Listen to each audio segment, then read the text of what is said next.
জমি বন্ধক রাখা কি হালাল না হারাম? সম্পূরক আরেকটি কথা, জমি বন্ধক রাখা বিষয়ে লেনদেনের সাক্ষী হওয়া যাবে কি?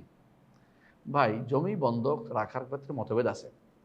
বন্ধক রাখতে হয় অস্থাবর সম্পত্তি। স্থাবর সম্পত্তি রাখা নিয়ে মতভেদ আছে।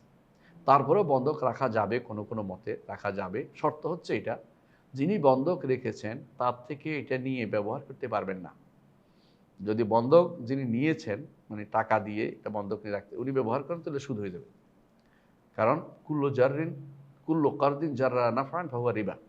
যে কোনো ঋণ নিয়ে, করজ দিয়ে কোনো উপকার নিয়েছেন, এটা সুদ।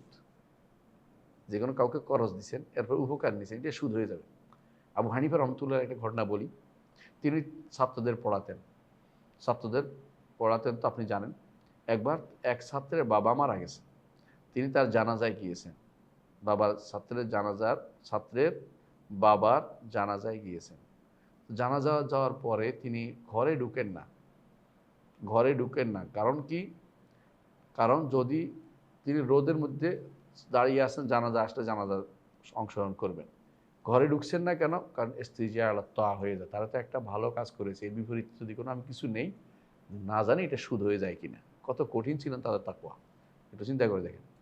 তো এই জন্য তিনি তার ঘরে ঢুকেন না। কারণ যদি না আমি তার থেকে কিছু প্রতিদান নিচ্ছি, এতদিন নিতে পারতাম তার বাবার থেকে, কারণ বাবার তো ব্যাপার আলাদা। এখন তো তার হক হয়ে গেছে, বাবা তো মরে গেছে, কারণ তার থেকে আমি প্রতিদান কীভাবে নিই, এই জন্য তিনি নেননি। তাহলে বোঝা যাচ্ছে এটা জিনিস যে করজ, আপনি করজ দিচ্ছেন, এরপরে তার জিনিসটা ব্যবহার করবেন। করজ তো হলে সওয়াবের জন্য দিচ্ছেন, করজ তার উপকারের জন্য দিচ্ছেন। তো এটা আপনি কিন্তু উপকারের জন্য দেন, আপনার উদ্দেশ্য হচ্ছে জমিটা ভোগ করা, এটা তো জায়েজ নেই।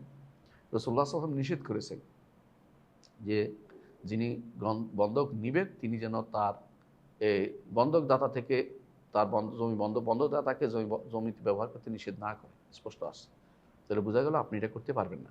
যেহেতু এটা এরকম খরচ নিলেও ব্যবহার করতে পারবে না। শুধু হ্যাঁ, আমি যদি না দেই, এটা গ্যারান্টি হিসেবে থাকবে এই জমিটা, যে আমি যদি তোমার টাকা ফেরত না দেই, তুমি তখন এটা বিক্রি করে আমার টাকা নিতে পারবে। কোর্টে যেতে হবে, তাও নিজে বিক্রি করতে পারবেন না।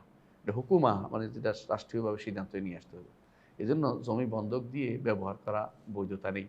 বন্ধক দিয়ে আপনি যিনি বন্ধক দিয়েছেন তিনি এটার মালিক, এবং তিনি বলবেন যে যদি কোনো কারণে কাগজপত্রে লেখা থাকবে যে যদি আমার টাকা দিতে আমি অপারগ হয়ে যাই, অসমর্থ হয়ে যাই, তো এটা আপনি ইচ্ছা করলে কোর্টে নিয়ে আমার এই টাকার বিনিময়ে আপনি এটা বিক্রি করে আপনি এটা অংশ নিতে পারবেন। এইটা যেন লিখিত থাকে, তাহলে আপনার টাকাটা সে গ্যারান্টার হলো যে টাকাটা সে আপনার ফেরত দিবে। এটা তার সওয়াবের আশা আপনি যা করজ দিচ্ছেন, করজের মধ্যে সওয়াবের জন্য নিতে হবে। করজের জন্য যদি উপকার নেওয়ার জন্য করজ দেন, তাহলে করজ হলো না। এই জন্য বন্ধকটা এই জন্য বন্ধকের এই সিস্টেমটা জায়েজ নেই। তো আপনি এই জমি বন্ধকের এই সিস্টেমে না যাওয়ার কারণে আপনাদের এই সিস্টেমে না গিয়ে ইজারা সিস্টেমে যান, অথবা একটা অংশ বিক্রি করে দেন। জমির প্রতি লোভের কারণে তো সে ছাড়তেছে না, কিন্তু লোভ ধরে রাখা তো ঠিক না। টাকা দিতে না পারলে কী হবে?